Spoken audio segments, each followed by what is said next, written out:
Hello friends, welcome to Amritha's diary. இன்றைக்கி நம்ம வாழைக்காய் மசியல் எப்படி பண்ணுறது அப்படின்னு தான் பார்க்க போகிறோம்.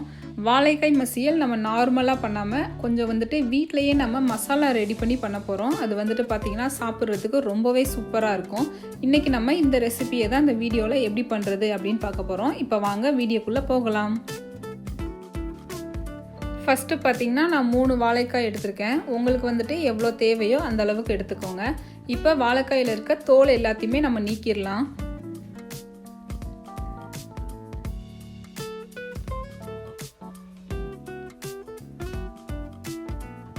தோல் எல்லாத்தையுமே நீக்கினதுக்கப்புறமா வாழைக்காயை இந்த மாதிரி சின்ன சின்ன பீசஸாக கட் பண்ணி எடுத்துக்கோங்க. ரொம்ப பெரிய பீஸாகவும் இருக்கக்கூடாது, அதே மாதிரி ரொம்ப மெல்லிசாவும் கட் பண்ணிட வேண்டாம்.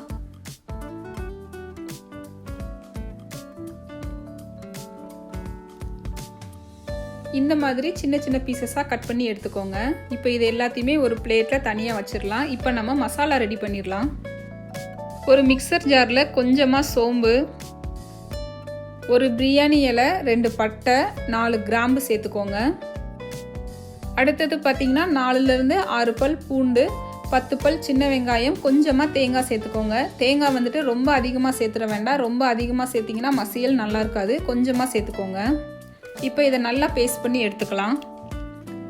அடுத்தது பார்த்திங்கன்னா ஒரு பேனில் 4 டேபிள் ஸ்பூன் அளவுக்கு எண்ணெய் சேர்த்துக்கோங்க. எண்ணெய் நல்லா காஞ்சதுக்கப்புறமா கொஞ்சமாக கடுகு, கொஞ்சமாக சீரகம் சேர்த்துக்கோங்க.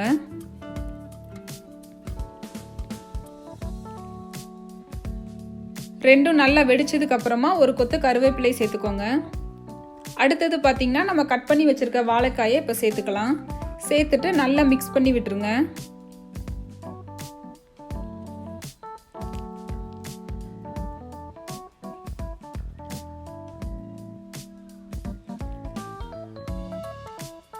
வாழைக்காய் பார்த்தீங்கன்னா இந்த எண்ணெயிலேயே நல்லா வெந்து வரணும். அந்த அளவுக்கு நல்லா மிக்ஸ் பண்ணி விட்டுருங்க. இப்போ அடுத்தது பார்த்தீங்கன்னா 1 டீஸ்பூன் அளவுக்கு மஞ்சள் தூள் சேர்த்துக்கோங்க. மஞ்சள் தூள் சேர்த்திங்க அப்படின்னா இந்த வாழைக்காய் பார்த்தீங்கன்னா ஒன்றோட ஒன்று ஒட்டாமல் இருக்கும் நல்லா. அதனால மஞ்சள் தூள் சேர்த்துக்கோங்க. தேவையான அளவுக்கு உப்பு சேர்த்துட்டு நல்லா மிக்ஸ் பண்ணி விட்டுருங்க.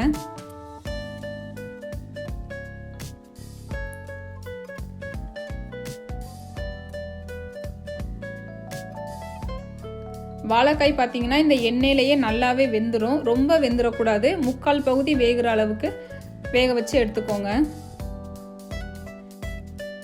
அடுத்தது பார்த்தீங்கன்னா காரத்துக்காக 1 டீஸ்பூன் தனி மிளகாய் தூள், 1 டீஸ்பூன் மல்லித்தூள் சேர்த்துக்கோங்க. இந்த மசாலா சேர்க்காமலும் நீங்கள் பண்ணலாம். மசாலா சேர்க்காம பண்ணிங்கன்னா சுத்தமாக காரமே இருக்காது. அது சாப்பிட்றதுக்கு நல்லா இருக்காது. அதனால மசாலா உங்கள் காரத்துக்கு ஏற்றாப்புல சேர்த்துக்கோங்க. அடுத்தது பார்த்தீங்கன்னா இப்போ நம்ம ரெடி பண்ணி வச்சுருக்க மசாலாவை இதோட சேர்த்துக்கலாம். மசாலா சேர்த்துட்டு 1 டம்ளர் அளவுக்கு தண்ணி சேர்த்துக்கோங்க. தண்ணி ரொம்ப அதிகமாக சேர்த்துட வேணாம். ரொம்ப அதிகமாக சேர்த்திங்கன்னா ஒரு மாதிரி கிரேவி மாதிரி ஆயிரும். அதனால தண்ணி 1 டம்ளர் அளவுக்கு மட்டும் சேர்த்துக்கோங்க. மசாலா சேர்த்ததுக்கு அப்புறமா நல்லா மிக்ஸ் பண்ணி விட்டுருங்க. அந்த மசாலாவோட பச்சை வாசனை எல்லாம் போய் வாழைக்காயோட அந்த மசாலாலாம் நல்லா ஒன்றா மிக்ஸ் ஆகுற அளவுக்கு நல்லா வேக வச்சு எடுத்துக்கோங்க.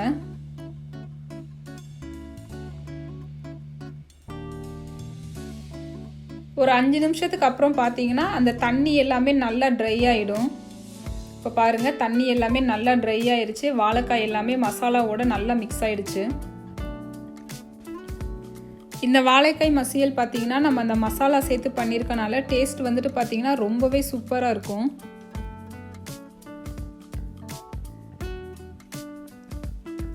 இப்போ பார்த்தீங்கன்னா நல்லாவே ட்ரை ஆயிடுச்சு.